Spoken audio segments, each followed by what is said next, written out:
وعلیکم السلام ورحمۃ اللہ وبرکاتہ۔ نحمده ونصلی علی رسوله الکریم، اما بعد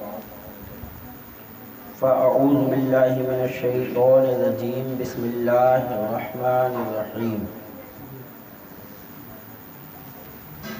ولا تقولوا لمن يقتل في سبيل الله اموات بل احیاء ولكن لا تشعرون۔ صدق اللہ العظیم وصدق رسولہ النبی الامین الکریم، ونحن علی ذلک لمن الشاہدین والشاکرین، والحمد للہ رب العالمین۔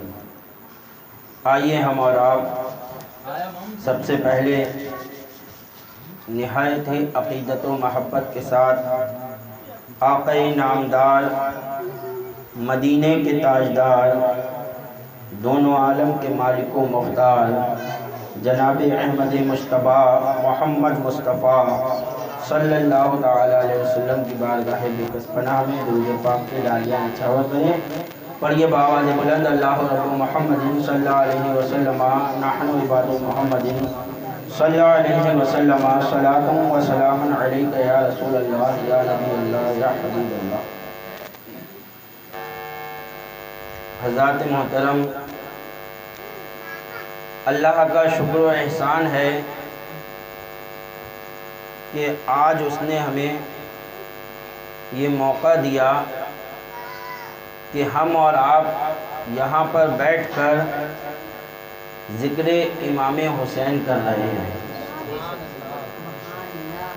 یوں تو اکیلے میں ذکر کر ہی رہے تھے، لیکن دل میں ایک یہی تمنا تھی کہ مل بانٹ کر بیٹھ کر اکٹھے ہو کر جو مزہ ہوتا ہے ذکر حسین کا، وہ اکیلے میں نہیں آتا۔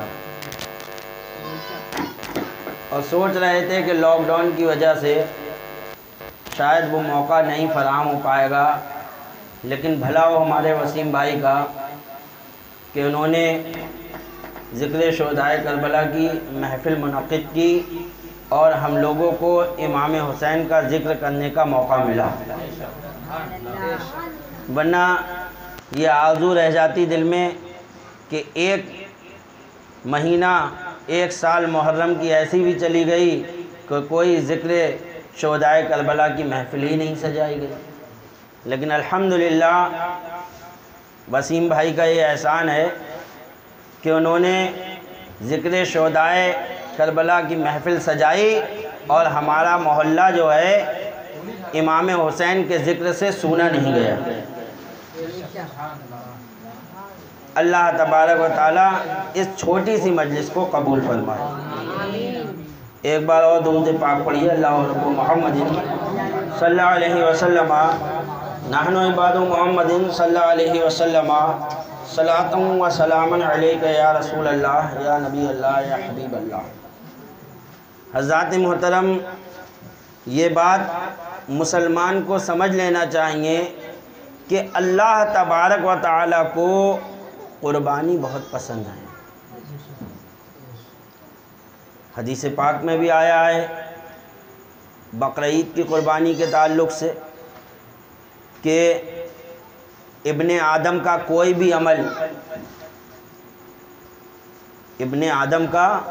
بھی عمل قربانی کے دنوں میں قربانی کرنے سے زیادہ محبوب نہیں ہے۔ چاہے کوئی بھی عمل کیوں نہ ہو، چاہے وہ کتنا ہی سونا صدقہ کر دے، کتنے ہی ہیرے جواہرات صدقہ کر دے، لاکھوں کروڑوں اربوں کے حساب سے دولت لٹا دے اور قربانی نہ کرے، نہیں، ان دنوں میں اللہ تبارک و تعالیٰ کو قربانی کرنے سے زیادہ کوئی عمل محبوب نہیں ہے۔ اس سے یہ اندازہ لگانا چاہیے کہ اللہ کو قربانی کتنی پسند ہے۔ اسی لیے ہمارے سال کی ابتدا ہوتی ہے تو قربانی سے ہوتی ہے، اور انتہا ہوتی ہے تو قربانی سے ہوتی ہے، اور جس کے جیسے مرتبے ہوتے ہیں ویسے ہی ان کا امتحان ہوا کرتا ہے۔ حضور نبی کریم صلی اللہ تعالی علیہ وسلم کے بعد نبیوں میں سب سے بڑا مرتبہ حضرت ابراہیم علیہ السلام کا ہے۔ نبیوں میں سب سے بڑا مرتبہ ہمارے نبی کے بعد کس کا ہے؟ حضرت ابراہیم علیہ الصلاۃ والتسلیم کا، جنہیں دنیا خلیل اللہ کے نام سے جانتی ہے۔ آپ کا اتنا بڑا مرتبہ تو آپ کا امتحان کتنا بڑا کہ اللہ تبارک و تعالیٰ نے بیٹے ہی کی قربانی کا حکم دے دیا۔ کتنا بڑا امتحان تھا کہ بیٹے ہی کی قربانی کا حکم دے دیا کہ اپنے بیٹے کو ہی اللہ کی راہ میں اپنے ہاتھ سے ذبح کرو۔ بولیے کتنا بڑا امتحان تھا۔ کسی باپ میں اتنی ہمت ہے کہ اپنے بچے کی گردن پہ خود ہی چھری چلائے؟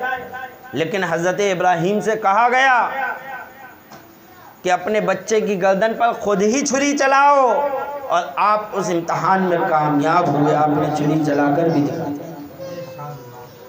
لیکن حضرت ابراہیم علیہ الصلاۃ والتسلیم سے بڑا مرتبہ ہمارے نبی کا ہے۔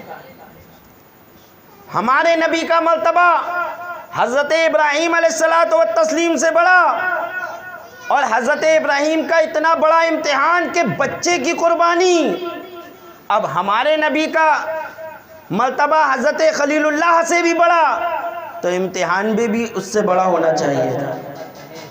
اب امتحان بھی اس سے بڑا، تو حضرت اسماعیل کو قربانی کے لیے پیش کیا حضرت ابراہیم علیہ الصلاۃ والتسلیم نے۔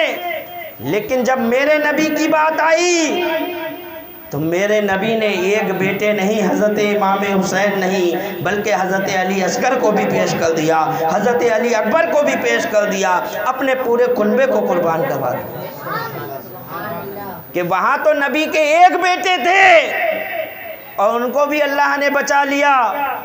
جب میرے نبی کے امتحان کی باری آئی تو حضرت امام حسین بھی شہید ہو رہے ہیں، حضرت امام حسن بھی شہید ہو رہے ہیں، حضرت علی اصغر بھی شہید ہو رہے ہیں، حضرت علی اکبر بھی شہید ہو رہے ہیں، اللہ اکبر، حضرت قاسم بھی شہید ہو رہے ہیں، حضرت عباس بھی شہید ہو رہے ہیں۔ ذرا قربان جائیے۔ ہمارے نبی کی جب آل کی باری آئی تو ایک نہیں بلکہ پورا کنبہ جو ہے قربان ہو گیا، پورا کنبہ قربان ہو گیا رب کی بارگاہ میں، اور دکھا دیا کہ ہمارا نبی اعلیٰ ہے تو امتحان بھی اعلیٰ ہے۔ ہمارے نبی کا امتحان اعلیٰ ہوا۔ وہاں نبی کی ایک اولاد کو اللہ تبارک و تعالیٰ نے جو ہے امتحان کے لیے قبول کیا تھا، اور یہاں ایک نہیں بلکہ جانے کتنی اولادیں اللہ کے رسول کی قربان ہو گئی، اور اللہ کے رسول کی اولاد نے صبر ایسا کر کے دکھایا کہ آپ واقعات کربلا کو اٹھا کر کے دیکھیں گے تو میں دعوے کے ساتھ کہہ سکتا ہوں کوئی ایسا صبر جو ہے مثال ایسی صبر کی پیش کر ہی نہیں سکتا جو حضرت امام حسین اور آپ کی بیویوں نے، آپ کی اولاد نے کربلا کے میدان میں صبر کر کے دکھا دیا ہے۔ میں دعوے کے ساتھ کہتا ہوں ایسا صبر کبھی کوئی پیش نہیں کر پائے گا جو حضرت امام حسین نے کر کے دکھایا۔ امت محمدیہ صلی اللہ علیہ وسلم کو ایک درس دیا، ورنہ امام حسین رضی اللہ تعالیٰ عنہ کی شان، اور ایک آدمی مجبور ہو تو صبر کرے کہ اس کے ہاتھ پیر بندھے ہوئے ہیں، کچھ کر نہیں سکتا، تو چلو صبر کرے کہ یہاں تو مرنا ہی مرنا ہے، اب کوئی صورت نہیں ہے، اور ایک اختیار والا ہو کہ چاہے تو سب کچھ کر دے، چاہے تو منٹوں سیکنڈوں میں 22,000 کا لشکر کو نیست و نابود کر دے۔ اتنی طاقت امام حسین کے اندر تھی۔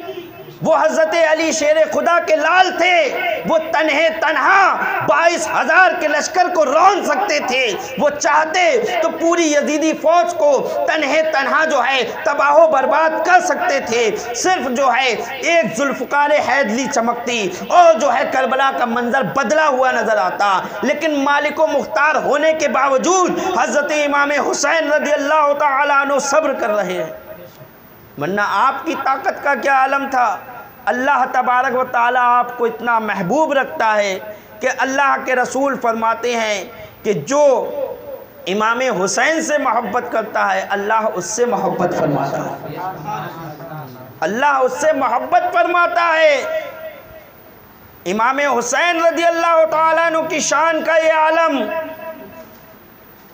اور حضرت امام حسن کی شان کا یہ عالم کہ ایک مرتبہ بچپنے کے عالم میں حضرت امام حسن اور امام حسین نے تحریر لکھی اور لکھنے کے بعد اپنے والد کے پاس آئے کہ ابا جان بتا دیجئے کہ ہم دونوں میں سے کس کی تحریر اچھی ہے۔ حضرت علی رضی اللہ تعالیٰ عنہ جنہیں باب العلم کہا جاتا ہے، باب العلم، علم کا دروازہ، بہت علم تھا حضرت علی رضی اللہ تعالیٰ عنہ کے پاس۔ ان سے کہا بتائیے کس کی تحریر اچھی ہے، اور بڑے بڑے فیصلے کر دیے حضرت علی رضی اللہ تعالیٰ عنہ نے۔ ایک مرتبہ ایک شخص کا انتقال ہو رہا تھا، تو انتقال ہوتے وقت اس نے اپنے دوست کو 10,000 درہم دیے اور دیتے وقت یہ کہا کہ اس میں سے جو چاہو، اس میں سے جو تم چاہو وہ میرے بچے کو دے دینا۔ کیا کہا؟ اس میں سے جو تم چاہو وہ میرے بچے کو دے دینا۔ یہ کہہ کر اس کا انتقال ہو گیا۔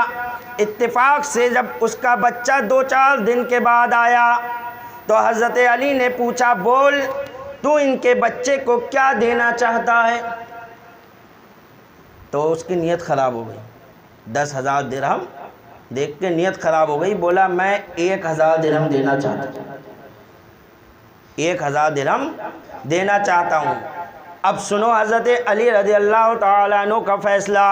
آپ نے فرمایا ٹھیک ہے تو تو اب اس کے بچے کو 9,000 درہم دے گا۔ چکر میں پڑ گیا، یہ کیا ہو گیا؟ کہا میں تو 1 دینا چاہتا ہوں اور انہوں نے کہا تھا اس میں سے جو تم چاہو وہ میرے بچے کو دے دینا۔ یہ 1,000 درہم میں دینا چاہتا ہوں، 9,000 خود چاہتا ہوں، یہ 9,000 بچے کو کیوں دلوا رہے ہو؟ حضرت علی نے کہا سن، اس کے والد نے وصیت میں کیا کہا تھا؟ اس کے والد نے وصیت میں کہا تھا اس میں سے جو تم چاہو، اس میں سے جو تم چاہو وہ میرے بچے کو دے دینا، اور تم 9,000 درہم چاہ رہے ہو۔ تم کتنے چاہ رہے ہو؟ تم 9,000 درہم چاہ رہے ہو، والد نے یہی وصیت کی تھی جو تم چاہو وہ میرے بچے کو دینا، تم 9,000 درہم چاہ رہے ہو، لہذا 9,000 بچے کو دلائے جائیں گے، 1,000 تمہیں ملے گا۔ یہ حضرت علی کے فیصلے تھے، ایسے مشہور فیصلے ہیں حضرت علی کے کہ فیصلوں پہ اگر بیان کرو تو کافی وقت گزر جائے، لیکن اتنا وقت نہیں ہے۔ ایک فیصلہ اور سن لیجئے اگر وقت ہو تو۔ حضرت علی رضی اللہ تعالیٰ عنہ کے پاس ایک مرتبہ 2 شخص آئے اور انہوں نے آ کر اپنا مقدمہ رکھا، کہا دیکھیے 5 روٹی میرے پاس تھیں اور 3 روٹی اس دوسرے شخص کے پاس تھیں۔ کتنی روٹی ہو گئیں؟ 8 روٹی ہو گئیں۔ ہم لوگ 8 روٹی لے کر کھانا کھانے بیٹھ ہی رہے تھے کہ ایک شخص آ گیا، اس نے ہمیں سلام کیا، ہم نے کہا وعلیکم السلام، آئیے کھانا کھا لیجئے۔ وہ ہمارے کھانے میں شامل ہو گیا، ہم نے اور اس نے سب نے بیٹھ کر وہ 8 روٹیاں کھائیں۔ کھانے کے بعد جب وہ چل دیا جانے لگا تو 8 درہم دے کر گیا اور کہا یہ آپس میں بانٹ لینا۔ اس 8 درہم میں سے میں نے اس سے کہا کہ 3 روٹیاں تیری تھیں تو 3 درہم تو لے لے، اور 5 روٹیاں میری تھیں تو 5 درہم میرے ہو گئے۔ یہ انصاف کی بات میں اس سے کر رہا ہوں، لیکن یہ لینے کو تیار نہیں ہے، کہہ رہا ہے نہ آدھے آدھے دو، 4 درہم میرے اور 4 آپ کے۔ یہ کوئی چکر نہیں، کھایا تو سب نے مل کے ہے ایک ساتھ۔ حضرت علی نے سن لیا، سننے کے بعد جس کی 3 روٹیاں تھیں اس سے حضرت علی نے فرمایا سن، یہ تیرا ساتھی تجھے 3 درہم جو دیتا ہے وہ لے لے، بہتر ہے تیرے لیے۔ کہا نہیں ایسے کیسے لے لوں، آدھا آدھا ہوگا. کہا دیکھ اگر انصاف ہوگا تو تیرا صرف 1 درہم بنے گا. اب 1 درہم بنے گا, وہ چکر میں پڑ گیا کہ 1 کیسے بنے گا. کہا ایسا ہے جو بھی فیصلہ آیا آپ ہمیں حساب سمجھا دیجئے کیسے 1 بنے گا, ہم 1 ہی لے لیں گے. حضرت علی نے کہا ٹھیک ہے, سن یہ 8 روٹیاں ہیں, ہر روٹی کے 3 ٹکڑے کرو. جب ہر روٹی کے 3 ٹکڑے کرو گے تو 8 روٹیوں کے کتنے ٹکڑے ہو گئے؟ 8 تیاں 24. 24 ٹکڑے ہو گئے. اب 24 ٹکڑے ہونے کے بعد اب تم 3 لوگوں نے بیٹھ کر وہ 24 ٹکڑے کھائے تو کتنے کتنے حصے میں آئے؟ 8 8. ہر آدمی کے حصے میں 8 ٹکڑے آئے. بولے اب سن تیری کتنی روٹی تھی؟ کہا 3. کہا 3 روٹیوں کے کتنے ٹکڑے بنے؟ 9 بنے. 9 بنے. کہا 9 میں سے تو 8 تو کھا گیا. حضرت علی نے کہا 9 میں سے تو 8 تو کھا گیا, اسے صرف 1 ہی تو کھلایا, تو تیرا 1 درہم بنا. اور اس کی 5 روٹیاں تھیں, اس کے 15 ٹکڑے بنے. 15 ٹکڑوں میں سے 8 اس نے کھائے, 7 ٹکڑے اس کے کھائے گئے ہیں, لہذا 7 درہم اس کے بنے ہیں, 1 درہم تیرا بنا ہے. حساب دے دیا گیا. اب 1 درہم لے کر دل میں سوچ لیا اچھا خاصے 3 مل رہے تھے. تو یہ حضرت علی رضی اللہ تعالیٰ عنہ کے فیصلے ہیں کہ آپ نے ایسے ایسے فیصلے فرما دیے کہ لوگوں کے جو ہے عقلیں وہاں پر سن پڑ جاتی تھی کہ کرے کیا. حضرت علی منٹوں میں ان فیصلوں کو کر دیا کرتے تھے. لیکن جب بچوں کے فیصلے کی بات آئی, ابا جان تحریر بتائیے کس کی اچھی ہے, تو وہاں پر حضرت علی بھی چپ. حضرت امام حسن امام حسین کا دل کوئی توڑنا نہیں چاہتا تھا. آپ اندازہ لگاؤ, بچوں کا دل توڑنا نہیں چاہتے تھے کہ یہ بچے ہیں, اپنے نانا کے کتنے پیارے ہیں, اللہ کے رسول انہیں محبوب رکھتے ہیں, خود خدائے تعالیٰ انہیں پسند فرماتا ہے. اللہ اکبر. کہا بیٹا ہم فیصلہ نہیں کر پائیں گے, جاؤ اپنی امی کے پاس جاؤ. حضرت فاطمہ الزہرا رضی اللہ تعالی عنہا کے پاس دونوں بچے پہنچے. کہا اماں جان بتائیے کس کی تحریر اچھی ہے. کہا جائیے اپنے نانا جان کے پاس جائیے, ہم سے یہ فیصلہ نہ ہو سکے گا, جائیے. اب اللہ کے رسول کی بارگاہ میں پہنچ گئے. تمام کائنات کا فیصلہ فرمانے والے ہمارے نبی اللہ کے رسول صلی اللہ تعالی علیہ وسلم کی بارگاہ میں حضرت امام حسن امام حسین پہنچ رہے ہیں. اے نانا جان فیصلہ کر دیجئے کہ ہم میں سے کس کی تحریر اچھی ہے. اب نانا جان بھی خاموش ہیں, سوچ رہے ہیں کہ اگر حسن کی تحریر کو اچھی کہتا ہوں تو حسین کا دل ٹوٹ جائے گا, حسین کی تحریر کو اچھا کہتا ہوں تو حسن کا دل ٹوٹ جائے گا. نانا جان کو بھی یہ گوارا نہیں تھا کہ میرے کسی بچے کا دل ٹوٹے, دل شکنی ہو, یہ گوارا نہ تھی. تو جن یزیدیوں نے ان کے جو ہے سینوں پر تیر مارے ہیں, ان کے گلوں پر خنجر چلائے ہیں, ذرا آپ اندازہ لگائیے اللہ کے رسول ان سے کتنا ناراض ہوں گے. اور جو امام حسین کی شہادت کے موقع پر آج کے دن ڈھول بجاتے ہیں, ذرا سوچو اللہ کے رسول ان سے کتنا ناراض ہوں گے. جن کی باراتوں میں ڈھول نہ بجے, جن کی باراتوں میں ڈھول نہ بجے, تم ان کی شہادت پہ ڈھول بجا دے. ذرا کچھ تو سوچو. خوشی کے موقع پر آدمی بجا جاتا ہے, موتے پہ تو کہیں پہ جو ہے کہیں ہو جاتا, کوئی بھی نہیں بجاتا ہے. خوشی پہ تو آدمی بجا جاتا, کہتا ہے خوشی ہے خوشی ہے. ارے ان کی باراتوں پر ڈھول نہ بجا, ہم ان کی شہادت پہ ڈھول بجائیں. ذرا سوچو میرے نبی کو کتنی تکلیف ہوتی ہوگی. وہ حضرت فاطمہ الزہرا جو اپنے بچوں کی ذرا سا غم گوارا نہیں کر سکتی تھیں, ان کے دل کو کتنی تکلیف ہوگی. وہ پروردگار عالم جو حضرت امام حسن امام حسین کی دل شکنی نہیں چاہتا, وہ پروردگار عالم کتنا قہر و غضبناک ہوتا ہوگا.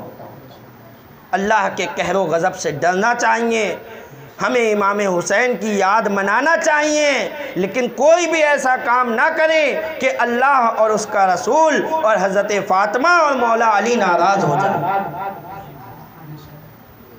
اللہ اکبر۔ جب اللہ کے رسول کے پاس پہنچے، کہا اس کا فیصلہ جبریل کریں گے۔ جبریل، اللہ کا فرشتہ، مقرب فرشتہ، فرشتوں کا سردار جبرائیل فیصلہ کرے گا۔ جبرائیل آسمان سے فوراً تشریف لے آئے اور لانے کے بعد کہا اے اللہ کے رسول میں نہیں کروں گا۔ جب حضرت علی نے نہ کیا، حضرت فاطمہ نے نہ کیا، اور اے اللہ کے رسول جب آپ نہ کر رہے ہیں تو میں کیسے کر دوں گا، میں نہ کر پاؤں گا، اس کا فیصلہ تو پروردگار عالم کرے گا۔ اللہ اکبر۔ کہا یہ سیب اللہ تبارک و تعالی نے مجھے دیا ہے، اور کہا ہے دونوں بچوں کی تختیاں رکھ کر اسے آسمان سے چھوڑ دو، جس بچے کی تختی پر یہ سیب گرے گا اسی کی تحریر اچھی ہوگی۔ اللہ اکبر۔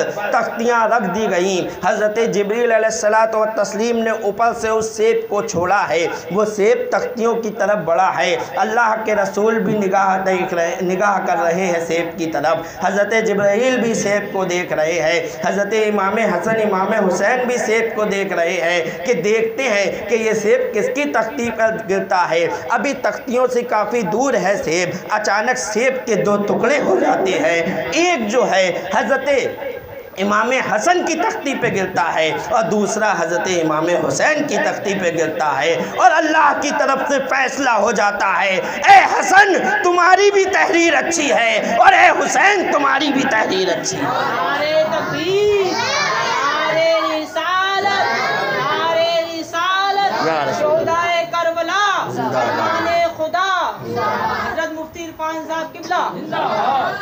تو وہ حضرت امام حسن امام حسین رضی اللہ تعالیٰ عنہ کو مرتبہ ہے، خود خدائے پاک کرتا ہے ان کی پاکی کا بیان، آیے تطہیر سے ظاہر ہے شان اہل بیت ہیں، جن کے گھر میں بے اجازت جبرائیل آتے نہیں، جن کے گھر میں بے اجازت جبرائیل آتے نہیں۔ حضرت جبرائیل بھی اگر حضرت فاطمہ کے یہاں آتے تھے، اللہ کا فرشتہ، جو فرشتے کسی سے اجازت نہیں لیتے ہیں، انہیں جہاں جانا ہوتا ہے ان کے رب کا حکم ہوتا ہے پہنچ جاتے ہیں، وہ یہیں اجازت لیتے کہ آپ کے دروازے پر آ کر کھٹکھٹائیں اور اجازت لیں، لیکن یہ شان تھی حضرت فاطمہ الزہرا رضی اللہ تعالی عنہ کی کہ جبرائیل علیہ الصلوۃ والتسلیم جب حضرت فاطمہ کے یہاں آتے تھے تو بغیر اجازت گھر میں قدم نہیں رکھتے تھے۔ حضرت حسن رضا خان رحمۃ اللہ تعالی علیہ فرماتے ہیں کہ جن کے گھر میں بے اجازت جبرائیل آتے نہیں، قدر والے جانتے ہیں قدر شان اہل بیت، قدر والے جانتے ہیں قدر شان اہل بیت، اور بے ادب گستاخ فرقے کو سنا دے اے حسن۔ وہ گستاخ، وہ رافضی شیعہ، وہ کیا کریں گے؟